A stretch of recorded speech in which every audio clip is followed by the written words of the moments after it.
before the gods, how Egypt built the universe. Egyptian Mythology, Episode 1, The Creation. Chapter 1, The Endless Dark. Close your eyes for a moment. Not the gentle dark behind your eyelids, a deeper one. Imagine there is no light anywhere because light has not been invented yet. There is no ground beneath you because the earth does not exist. There is no sky above you, no up, no down, no direction at all. There is no time, so there is no such thing as waiting, no such thing as before or after. There is only water. Black, silent, infinite water, stretching in every direction with no surface and no floor. Cold. Still aware of nothing. This is where the Egyptians began. Not with a god, not with a word, with this. They called it none, the waters of chaos. And here is the first thing that makes Egyptian thinking so strange and so beautiful. To them, this endless dark ocean was not nothing. It was not emptiness waiting to be filled. It was everything all at once, dissolved and sleeping. Every possible thing that could ever exist was already in that water, formless like salt in the sea. Creation, to an Egyptian, was never about making something out of nothing. It was about something pulling itself up out of everything and daring to take a shape. And unlike the gods of other ancient peoples, this watery chaos was not a monster. Far to the east in Mesopotamia, the people of Babylon told of a chaos ocean named Tiamat, a great dragon who had to be hunted down, split in two, and slaughtered before the world could be made. The Egyptians imagined no such battle. For them, none was calm, patient, almost gentle. They even called it the father of the gods. It did not need to be killed. It simply needed something to wake up inside it. So sit here with me, in the dark water that is not empty, before the first morning of the universe. Because in a moment, for the first time, something is going to rise. Chapter 2, The First Time. The Egyptians had a name for the moment it all began. They called it Zep Tepi, the first time, the first occasion. But you have to understand what they meant by it, because it is not what you think. When we say the beginning, we picture a date, a starting line far behind us, fixed in the past. The Egyptians did not see it that way at all. To them, time itself was created at Zep Tepi.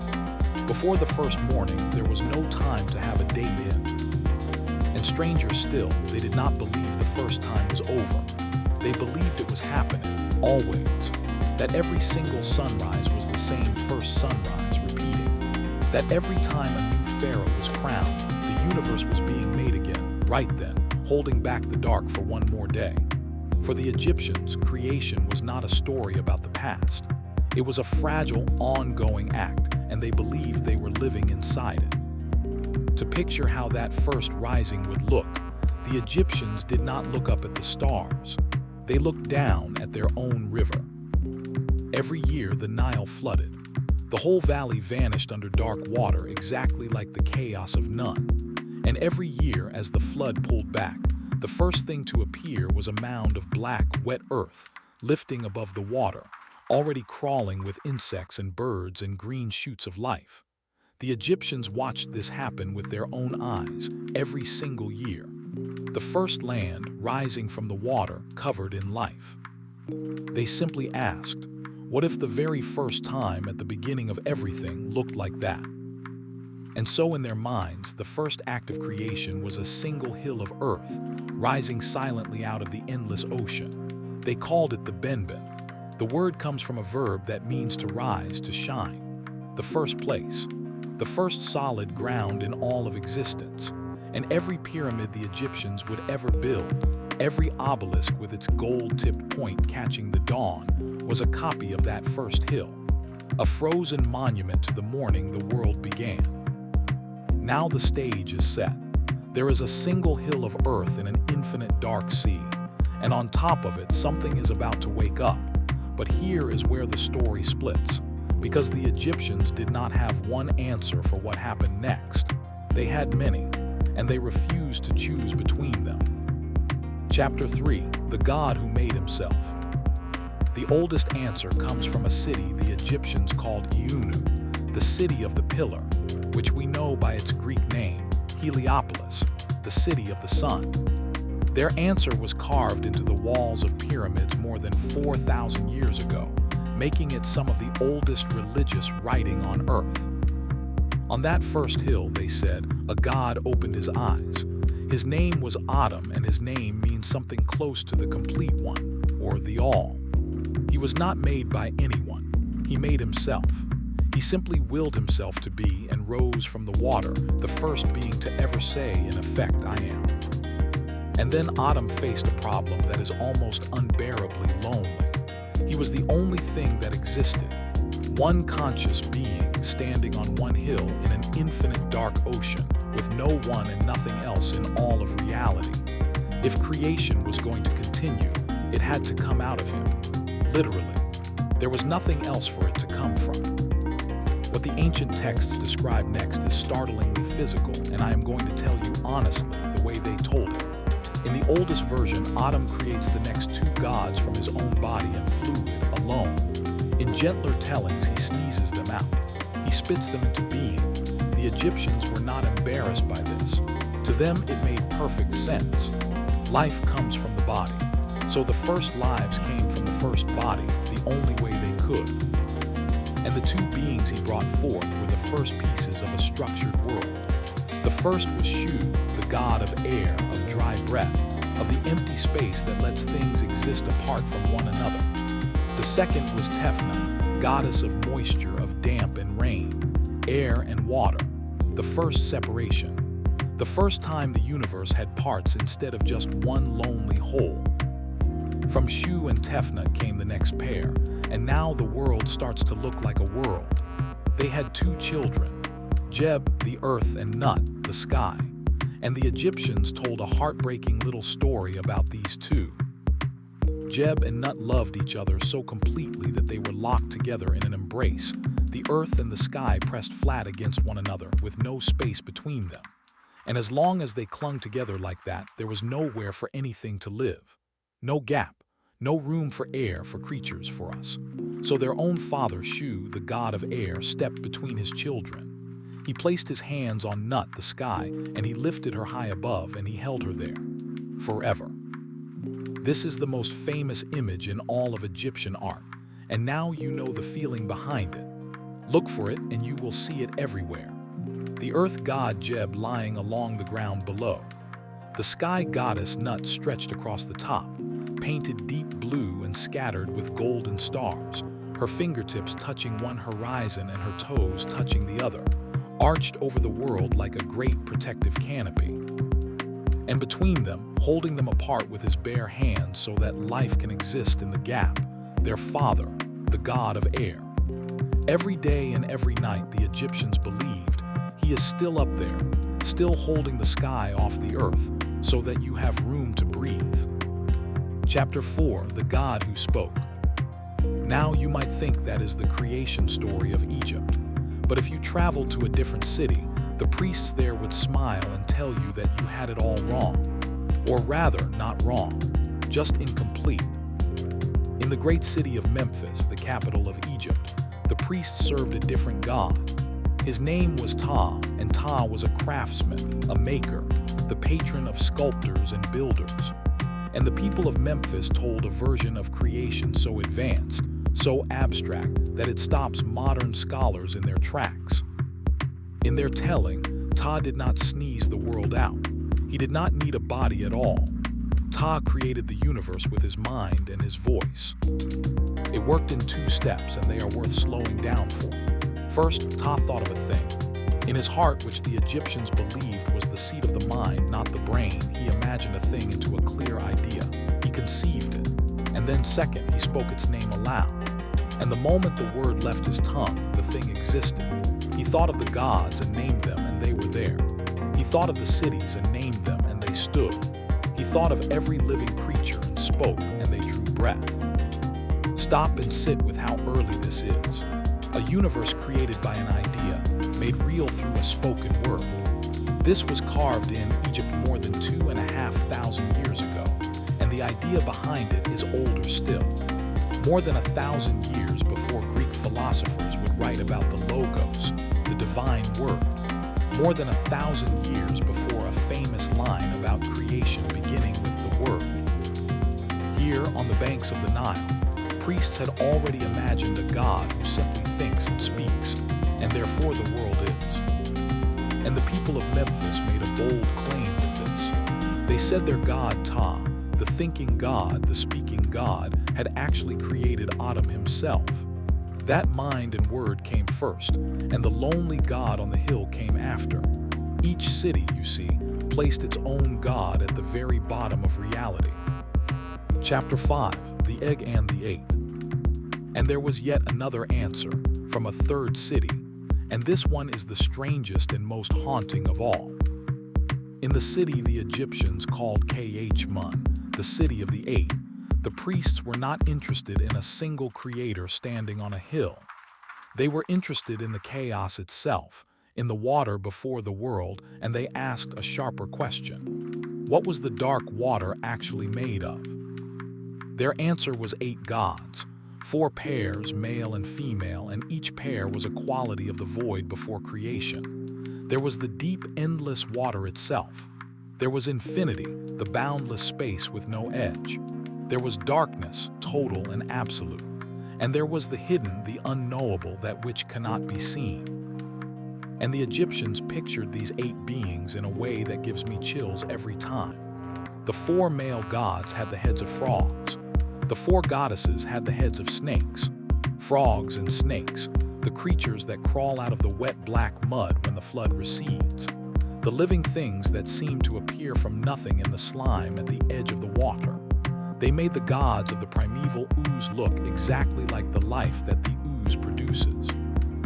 These 8 swam blind in the dark water, and as their chaotic energies mingled and swirled, something formed. The stories give 2 versions, and both are beautiful. In one, the swirling waters pushed up a single mound, and on it appeared a cosmic egg, glowing in the dark, and when it cracked, the sun was born and light poured into the universe for the very first time. In the other, a single perfect lotus flower rose from the black water and slowly opened its blue petals, and sitting in the heart of the flower was a newborn child, glowing, a finger raised to his lips, and that child was the sun, opening his eyes on a world that had never known light. Picture that, the very first dawn, not as a sunrise over a finished world, but as a flower opening on a black ocean with a glowing infant inside, and his first light spreading out to show, for the first moment ever, that anything at all exists. Chapter 6, Both and. So now you have a problem, a very reasonable, very modern problem. Which story is true? Did a lonely god sneeze out the world from a hill? Did a craftsman think it and speak it into being? Did it hatch from a glowing egg laid in the dark, or unfold from a lotus on the water? These cannot all be true. They contradict each other completely. And here is the part I most want you to carry with you, because it is one of the most quietly wise things any ancient people ever did. The Egyptians knew the stories contradicted each other. They were not confused. They were not too primitive to notice. The priests of these cities could read and write and track the stars and build structures so precise we still cannot fully explain them. They noticed, and they decided it did not matter. Because to the Egyptian mind, the truth about how everything began was simply too vast for any one story to hold. So why not use all of them? One story captured the way life pours out of a living body. Another captured the power of an idea and a spoken word. Another captured the way light seems to burst suddenly out of darkness. Each myth was true, not as history, but as a different window looking onto the same impossibly large thing. We tend to think in either or. Either this story is right or that one is. The Egyptians thought in both and. Both this and that and the other all at once, each one showing a different face of a mystery none of them could fully see. They held several contradicting truths in their hands at the same time calmly for 3,000 years. It is worth asking yourself how often you can do the same. Chapter 7, The Thing Creation Fee GHTS. But the moment something rose from that water, something else was born with it. And the Egyptians understood this with a clarity that feels almost frightening. The instant order appeared, it created its own opposite. The instant there was light, there was the memory of darkness.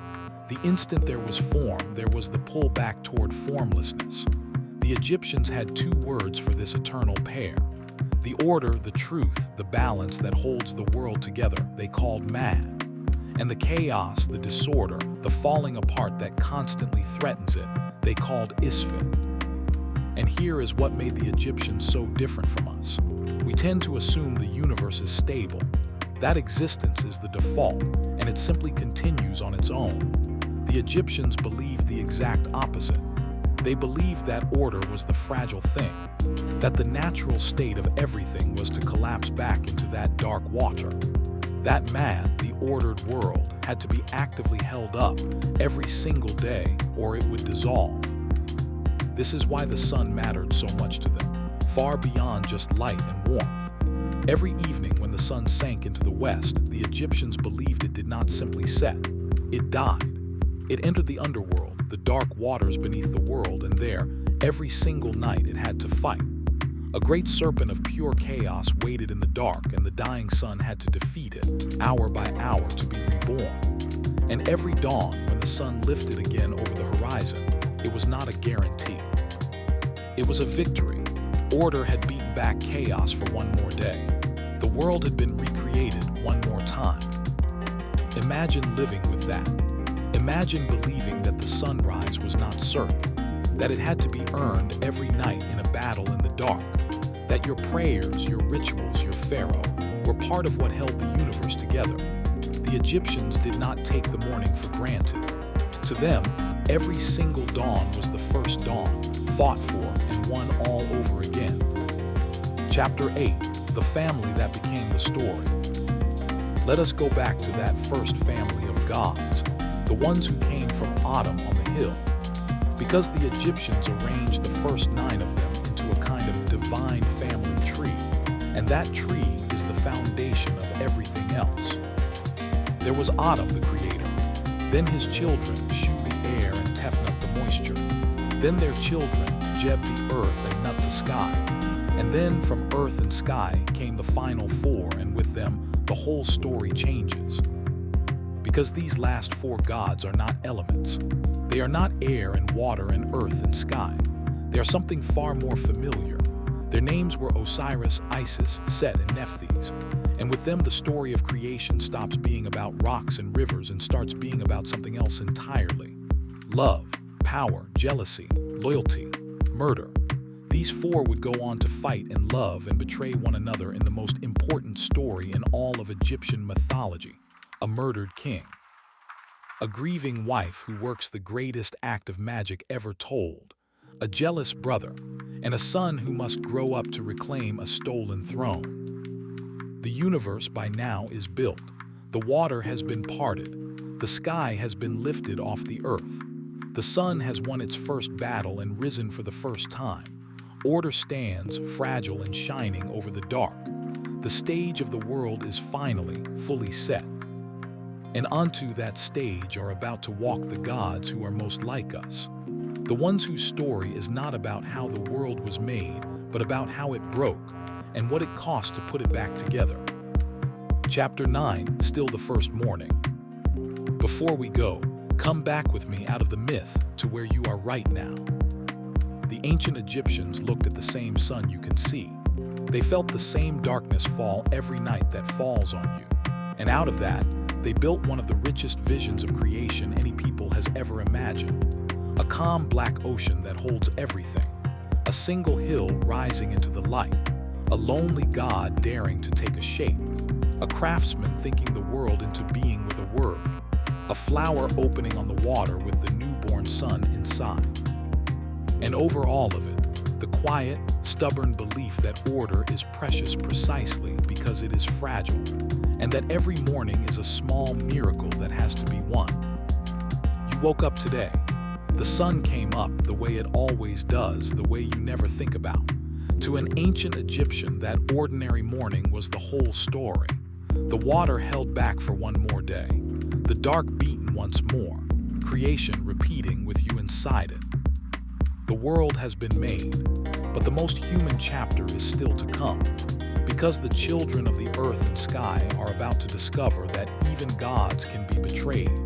And that is where we go next. You are not standing in endless dark water anymore. You are standing in a finished, sunlit world that someone, long ago, believed had to be imagined into being. Next time, we find out what happened to the first king who ever ruled it.